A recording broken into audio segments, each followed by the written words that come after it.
Joining us on the phone right now covering the Illinois Fighting Illini. Let's welcome in Martin O'Donnell. Martin, my friend, good morning to you, partner. How are you? How's life? How are things?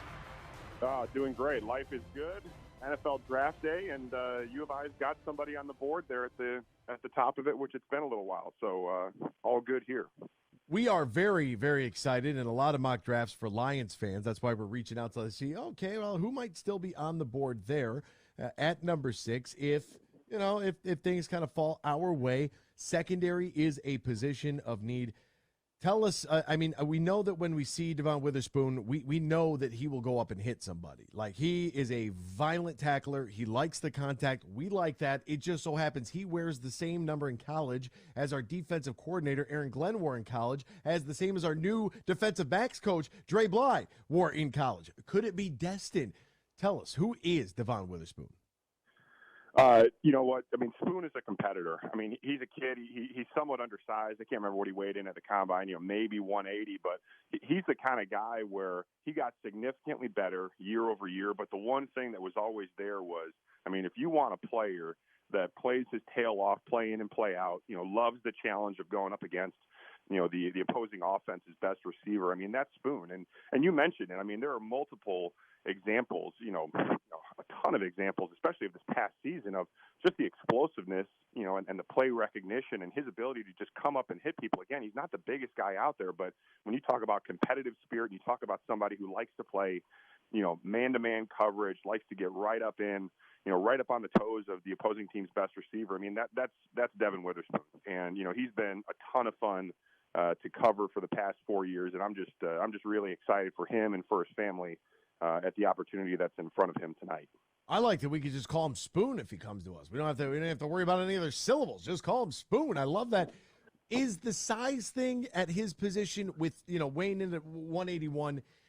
Is that much of a concern, or is this something that maybe the pundits on the outside are making a big deal of? Do you think that like weighing a little bit less hurts going up against NFL receivers, and then we act like everybody out there is Calvin Johnson when there's a lot of like Devontae Smith, Jalen Waddle, there's some thinner frame guys out there? Yeah, no, and that's a great point. Is exactly the point that I was going to make. Is I think if you look at the receivers in the NFL, year over year, right, there's not a ton of guys out there built like Calvin Johnson anymore. Some of that is because of the spread offense, but some receivers are smaller. But I don't care. Measurables certainly matter, but I think to me, height and weight. If you're generally in the range of where you should be, and I think Spoon is there. It's really about the football player, and when you want an intelligent, smart football player that just goes out there and plays the game of football really, really well, to me, that's always going to carry the day, and that's Spoon. Yeah, that's what I'm looking for. That's absolutely what I'm looking for. I want football players, and this is a team in the Detroit Lions that have added some secondary help. They ended up trading away Jeff Okudah, the Atlanta Falcons, for a 5th-round pick, but they did add some guys at corner and at safety as well, so you feel kind of confident, and it's like, okay, that's great and all, but a lot of these guys are on one-year prove-it deals to where, if you're able to get a guy like Spoon here at pick number 6, this is a guy that you can at least have on your team on paper for a couple of years, unlike everybody else in our secondary, which I'm very excited about. And then the other thing about his weight, people act like he's not going to gain any weight. What's like the guy's going to lose weight playing NFL football? No, he's probably going to be 6 foot 190 by the end of this thing, and or wherever he is comfortable at playing, and whatever doesn't slow him down. I think that's great. I think he's a really good fit for Aaron Glenn's defense here. But I think Lions fans, Martin, I think that they're a little jaded because of Jeff Okudah, right? And we selected him at number 3 overall. We were hoping he was going to turn into Sauce Gardner. He didn't, and now he is no longer with the team. So if you were talking to a Lions fan about Devon Witherspoon, what would be your advice to kind of block out that weird feeling we sort of kind of have about taking a corner high because of the Okudah experiment? Yeah, look, no, I get it. I think, I think every draft is its own, every year is its own. I look at another guy in the Lions secondary in Kirby Joseph, and I think he's a guy that outperformed his draft stock last year. And I think he's somebody that, the Illinois secondary, if you look at the draft this year, Illinois is going to have 3 players from their secondary selected in the NFL draft. And I think some of these guys, their best football is still ahead of them. They did a really great job. Devon Witherspoon really came on the past couple of years. The other 2 guys in the Illinois secondary that are going to get drafted probably, somewhere between rounds 2 and 4 are Sidney Brown and Quan Martin. And, Kirby Joseph was also a guy that really came on at the end of his career. So I think you just got to look at, I'm a Bears fan, right? I mean, the old NFC Central, the black and blue division. I mean, I want him on the Bears, to be honest. I hope the Lions don't take him, and I hope the Bears take him at 9. But, Devon Witherspoon is a tough, hard-nosed kid who loves the game of football. He's going to talk about it when he makes a big hit. And, again, he's not just a hitter. I mean, he's a guy that can really just play incredibly tight man-to-man coverage. And, look, there's all kinds of things that can happen in the game of football and in life in general. But when you take somebody who loves the game of football, who works their tail off, I mean, his story is incredible. The more you look at it and read about it, almost didn't qualify out of high school, went to junior college. Illinois was his only Power 5 offer, a 0-star recruit.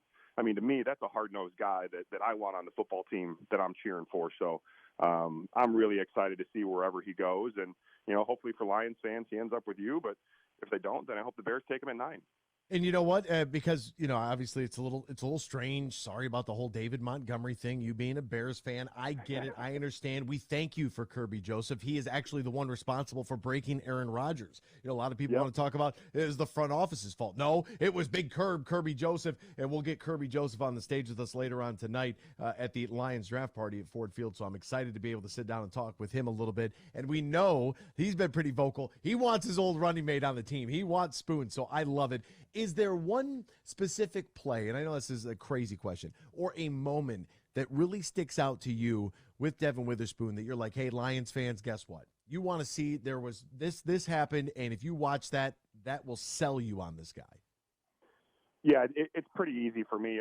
It was Illinois' second game of the season this fall. Illinois beat Wyoming in kind of a week 0 game, then played week 2 on the road at Indiana on a Friday night. And it was either the first or the second play of Indiana's offensive night. And they just go and throw a little flare screen out to the flat. And Devon Witherspoon's in man-to-man coverage. He reads it and then just goes and absolutely obliterates, the Indiana Hoosier, receiver. And that to me, second game of the year, that to me told me, okay, this is a different Devon Witherspoon. And he did that time and time again. If you go and you watch him, play Michigan, Illinois took Michigan down to the wire in Ann Arbor this past fall. And, Devon Witherspoon had a tremendous game there, made some incredible plays. And, but it's really that Indiana play where it's recognition, it's explosiveness, and then it's just power. Again, you can talk about weight and height all you want, but, functional strength and power are obviously incredibly important in the game of football. And that, to me, really stood out as a play.